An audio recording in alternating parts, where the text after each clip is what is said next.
Magandang araw sa ating lahat mga parinte. For today's video, dadaan na naman tayo dito sa Dalican. Papunta tayo ngayon sa Libak Sultan Kudarat na kung saan mga parinte, hindi mo na kailangan pang pumunta ng Cotabato City at dumaan sa Awang kung papunta ka sa Libak Sultan Kudarat. Kung dito ka dadaan sa Dalican mga parinte, makakatipid ka talaga ng mahigit 1 oras. Alam mo mga parinte, kapag dito ka dumaan, dire-diretso na yan. Lulusot ka doon sa Noro Upi. Sa mga hindi ho nakakaalam, pupunta ho kayo ng Libak Sultan Kudarat. Pagdating ninyo dito sa Dalican Poblasyon, kung nakita na ninyo mga parinte yung kanilang municipal hall, nasa left side po yan. Doon ho kayo liliko. At kung first time mong dumaan dito mga parinte, hindi ka mawawala dahil may mga signages na nakalagay na this way to Libak Sultan Kudarat. Marami ring dumadaan dito mga parinte papuntang Libak. Yung iba na taga Upi at South Upi, dito na rin dumadaan kasi nga sobrang lapit mga parinte. From Dalican Poblasyon, lulusot ka sa Noro Upi mga parinte. Kung medyo mabilis yung patakbo mo, 25 minutes lang andun ka na sa Noro Upi. Ngayon kung medyo mabagal naman yung patakbo mo, nasa 30 to 35 minutes nandun ka na sa Noro Upi. Pero sa amin mga parinte, dahil medyo mabilis yung takbo namin, 25 minutes lang andun na kami sa Noro Upi. Matagal-tagal na rin mga parinte bago ako dumaan ulit dito kasi kung napanood ninyo yung una kong vlog,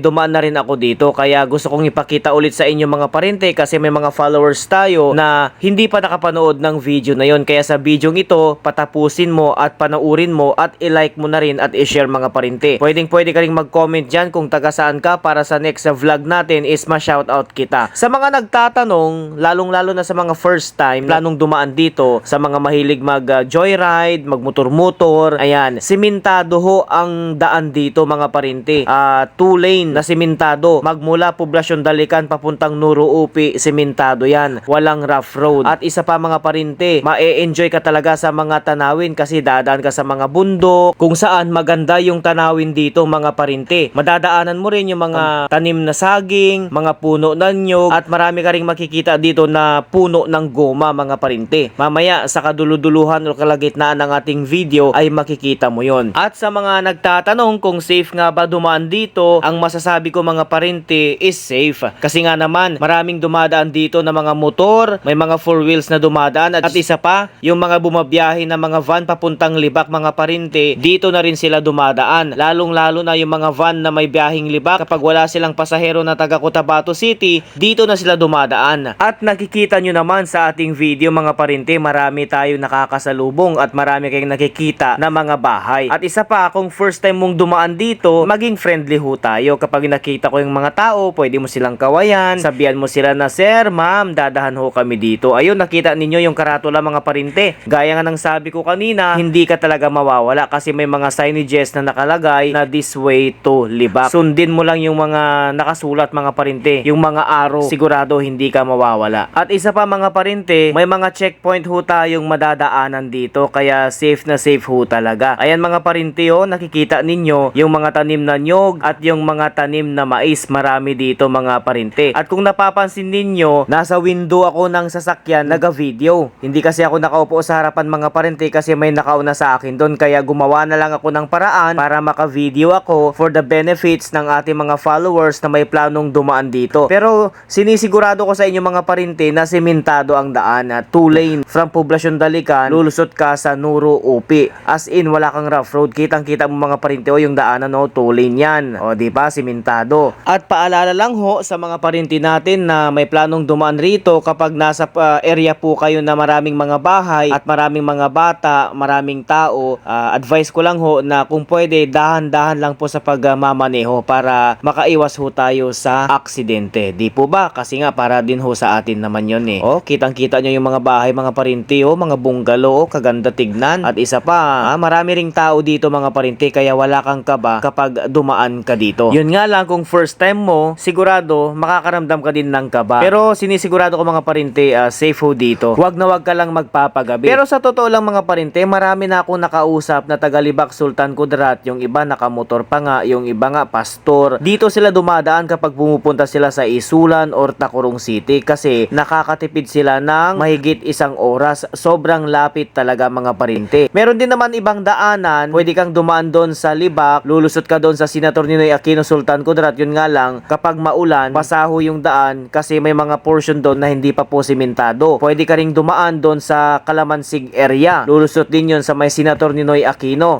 Sinisemento na yung daanan doon mga parinte, pero sana matapos na. At saka meron ding daanan dito sa may Salumping. Sa pagkakaalam ko mga parinte, meron na yung budget. Sisimentohin na yung daanan dyan papunta dito sa poblasyon Esperanza Sultan Kudarat. Sana nga no, malapit nang matapos kasi mas malapit kapag doon ho tayo dadaan, lalo na kapag galing ho tayo sa probinsya ng Sultan Kudarat. Gusto ko nga palang pasalamatan yung ating mga followers na taga Maguindanao del Sur at Maguindanao del Norte, lalong-lalo na sa mga taga Noro UP at South UP. Ang dami hong nagme-message sa akin, lalong-lalo na nung nag-upload ako ng video ko nung pumunta kami sa Libak Sultan Kudarat. Ayun, maraming salamat ho sa always na pagsubaybay sa ating video at sa aking mga vlog at sa pag-share ng aking mga video. Shoutout ho sa inyong lahat, lalong-lalo na sa mga Muslim brothers natin at Muslim sisters natin. Happy Ramadan ho sa inyong lahat mga parinte. Kung galing ka naman ng Jensan, pwede ka ring dumaan doon mga parinte kung plano mong pumunta ng Libak Sultan Kudarat. Dadaan ka yata ng Maasim, tapos dadaan ka ng Palimbang, Kalamansig, and then Libak na. Pero sa aking pagtanong-tanong mga parinte, kung galing ka naman ng Jensan, sobrang layo daw kung doon ka pa dadaan. Kaya ang pinakamalapit lang talaga na daanan mga parinte dito sa Dalikan, na kung saan lulusot ka sa Nuro UP. So andito na tayo sa mga bahagi ng bundok mga parinte. Actually may mga pataas, may pababa na daanan, pero caring-carry yan ng sasakyan at motor. Hindi naman siya gaanong mataas at hindi naman siya gaanong pailalim. Tamang-tama lang mga parinte kasi nga simentado naman yung daanan eh. Yun nga lang, may mga blind curve, kaya dahan-dahan lang sa pagpapatakbo or pagmamaneho ng iyong sasakyan para makaiwas ho tayo sa disgrasya, kasi baka hindi natin makita may kasalubong pala tayo. Kasi may mga dumadaan din dito na mga pick up, mga van, basta mga 4 wheels mga parinte na medyo mabilis din yung patakbo, kaya minsan nagugulat din kami, lalo na kapag blind curve may nakakasalubong kami. Buti na lang magaling yung aming driver. So ayan mga parinte, tignan nyo yung view sa kanilang kabundukan. May mga tanim na mga niyog, may mga mais, may mga puno ng mangga, at isa pa mga parinte, may mga solar light na nakalagay dito. So ito yung nagbibigay ng liwanag kapag gabi mga parinte. Ayan tignan nyo yung mga puno ng nyugo, ang dami, yung mga mais o di ba mga parinte. Kaya habang bumabiyahe tayo mga parinte, shout out muna tayo kasi medyo mahaba pa yung ating video. Wag na wag mong i-skip mga parintiya, sana patapusin mong panoorin. At kung nakaabot ka na sa bahagi ng video na ito, isang like naman, isang share, at paki-comment na rin yung lugar mo para malaman ko mga parinte kung saan na nakaabot ang ating video. Shoutout nga pala sa lahat ng ating mga OFW all over the world. Kamusta naman ho kayo dyan? Sana ho ay okay lang kayo. Kahit na malayo ho kayo sa inyong pamilya, nagsasakripisyo ho kayo para may padala kayo sa kanila. Kaya saludo ako sa ating mga OFW. Ito nga pala yung view sa likod ng sasakyan mga parinte. Kitang-kita nyo yung daan, 2 lane yan, simentado. At may mga sumusunod sa amin. Maraming dumadaan dito mga parinte. Ayan, kaya masasabi ko talaga na safe. Maraming dumadaan dito gaya ng sabi ko kanina, may mga motor, may mga 4 wheels. Yung iba nga mga negosyante dito na rin dumadaan. At isa pa, ulitin ko, may mga checkpoint kang madadaanan dito mga parinte. As in, nakaka-enjoy dumaan dito. Maganda yung tanawin. Mamaya makikita ninyo yung kanilang napakagandang bundok. Ayan mga parinte,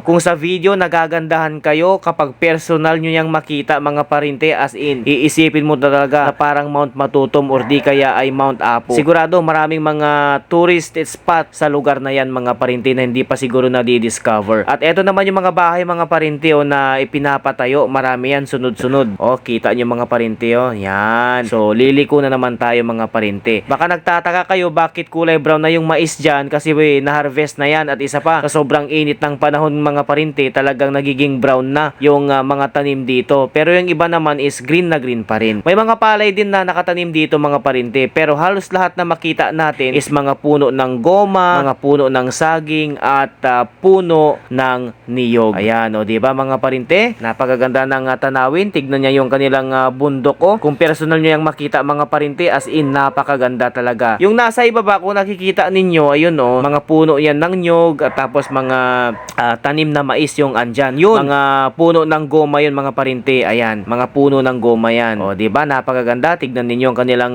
kabundukan dito sa may Maguindanao area mga parinte. Pasensya na ho kayo sa mga nagtatanong dyan kung hindi ko ho na-mention kung ano yung mga lugar at barangay na dinadaanan natin. Pasensya na ho kasi wala ho kasing nakalagay kung anong barangay na yung dinaanan namin. Hindi ko nakunan ng video. Pero sigurado kung dadaan ka dito, hindi ka naman mawawala kasi isa lang yung daanan. 2 lane lang yan na simento. May mga signages naman na nakalagay na this way to Libak Sultan Kudarat. Kahit nasa kalagitnaan ka na ng daan, hindi ka mawawala dahil may mga signages talaga na nakalagay. At kung medyo diskumpiyado ka, meron namang mga bahay at may mga tao dito na pwede mong pagtanungan mga parinte. Mababait sila, as in. Sinisigurado ko sa iyo yan. Kami nga kapag dumadaan kami dito, binababa ko yung window ng sasakyan at sinasabi ko, ma'am, sir, daan lang kami. Kinakawayan ko sila. Para nga kaming artista mga parinte kasi kinakawayan nila kami dahil mabait talaga yung mga tao dito. So magsha-shoutout na naman tayo. Shoutout sa mga followers natin na taga Luzon at shoutout sa mga followers natin na taga Visayas at shoutout na rin sa mga followers natin na taga Mindanao. Pasensya na kayo kung hindi ko kayo maisa-isa kasi sobrang dami ho ninyo. At isa pa, happy 29k followers. Konting-konti na lang mga parinte, magta 30k followers na ho tayo. Sana nga mas lalo pang lumaki yung ating channel at mas lalo pang lumaki yung ating pamilya. Maraming salamat ho talaga sa always na pag-support at pag-share ng ating mga video. Dahil ho sa inyo, kaya ho ako nandito ngayon. Hindi ko po ini-expect na magiging vlogger ako kasi nga nasa radyo ako, pero dahil sa inyo mga parinte, sa walang sawa ninyong pag-support sa akin, eto, patuloy akong gumagawa ng video para naman ma-entertain kayo at syempre, informative video din para ho sa ating lahat. Di po ba mga parinte? Again, maraming salamat ho sa inyong walang sawang pagsuporta sa Bislocano TV channel. At sa mga small content creator na kagaya ko, sa mga hindi pa ho na-monetize, kasi yung iba talagang hinahangad nila na sana ma-monetize yung kanilang channel. Advice ko sa inyo, wag ho kayong magsasawa na mag-upload ng mga videos, lalong-lalo na yung mga informative or mga nakakatuwang mga videos. Yan ho yung patok na patok ngayon sa social media mga parinte. Patuloy lamang ho kayo sa pag-upload ng mga videos at sinisigurado ko sa inyo darating ang panahon na mapapansin kayo ni Meta at tutulungan niya kayo para ma-monetize ang inyong channel. So balik na tayo mga parinte, malapit na ho tayo sa Nuro Upi. So eto na, nasa Patag area na ho tayo. Nakikita ho ninyo may mga tanim na hong palay. O di ba? Napakagandang tignan. So ayun mga parinte, uulitin ko ho. Eto ho yung pinakamabilis na daan, diversion road papuntang Libak Sultan Kudarat. Kasi nga makakatipid ka talaga ng mahigit 1 oras kapag dito ka dumaan. Kung dadaan ka pa kasi sa Cotabato, dadaan ka sa Awang, makakakonsume ka pa ng masobra 1 oras mga parinte bago ka makarating dito sa Nuro Upi. So eto na mga parinte, andito na tayo sa Nuro Upi. Ayan, dito ho tayo lalabas sa National Highway at sa unahan mga parinte, kitang-kita ninyo yung welcome rotonda or round ball ng Nuro Upi. So ayan mga parinte, itong daan na yan, dire-diretso na yan papuntang Libak Sultan Kudarat. Sana mga parinte nakatulong ho sa inyo ang video na ito at wag ho kalimutang i-like at i-share para mas marami pong makaalam na meron pong daanan na pinakamabilis at pinakamalapit papunta ho sa Libak Sultan Kudarat. Uulitin ko, safe hong dumaan dito dahil marami ding dumadaan na mga pampasaherong van, mga 4 wheels na sasakyan. So eto yung kanilang welcome rotonda dito sa Nuro Upi, Maguindanao.